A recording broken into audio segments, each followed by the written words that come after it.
Tolosako Alpino Usturri elkartea beti izan du pixkoat gogoi, ez? Jakiteko Tolosako muga nundi noa dijoazten.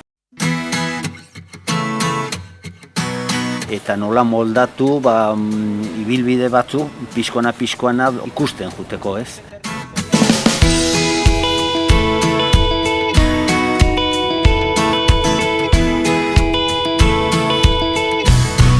Pixka Periko Elortzegik eta bere familiak aspaldidanik intzuten, baina garai hartan idatziz eta hola, gaur egun ja GPS eta beste aparatu dauzkeu, baita ere Diputazioko horri dago mugarri guztiekin eta hola, eta horren pentsatu genuen, urtengo egutegian irteeratan sartu.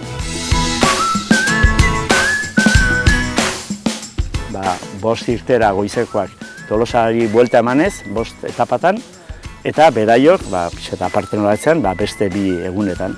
Eta gaur indeu lehenengoa eta hurrengo urtean abendu ningo dugu bigarren zatia beraioka falta zaiguna.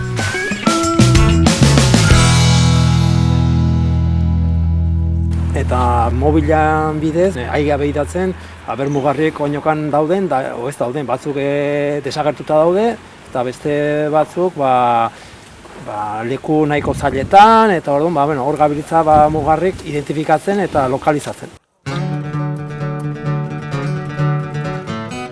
Baserritan eta bere mugak, bere terreno markatzeko, garai baten mugarri jartzen, gero ja esiak eta gaur egun ja GPS-ekin da ingo dute, pensatzen, baina garai hartan hori iztioak asko izatzen, mugarri moitu intziela eta terrenoak badaztapatzea beste baserritarrek lapurtu, kendu, eta herrien arten ere antzeko eta provintzien arten, eta bere funtzioa da.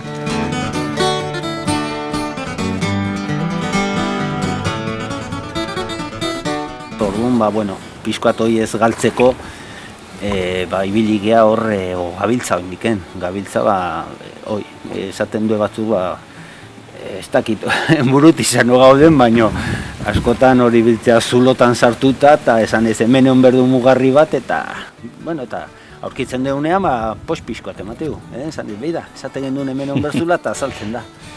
Zeren garai bateko aktak daude garai hartakoak, esaten zuen a un tiro de arcabuz está la otra piedra que se ve no sé qué, eta claro, hoi gaurko honen ezin daike hola, pixkoat.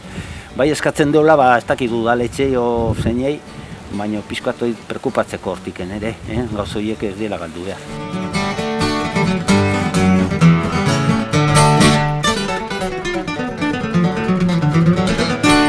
Uro Alpino Usturreko aldetik, nahi dugu, Urrungorten jende gehiago animatzen da, eta eharki pasatzea eta orduan jende animatzen den.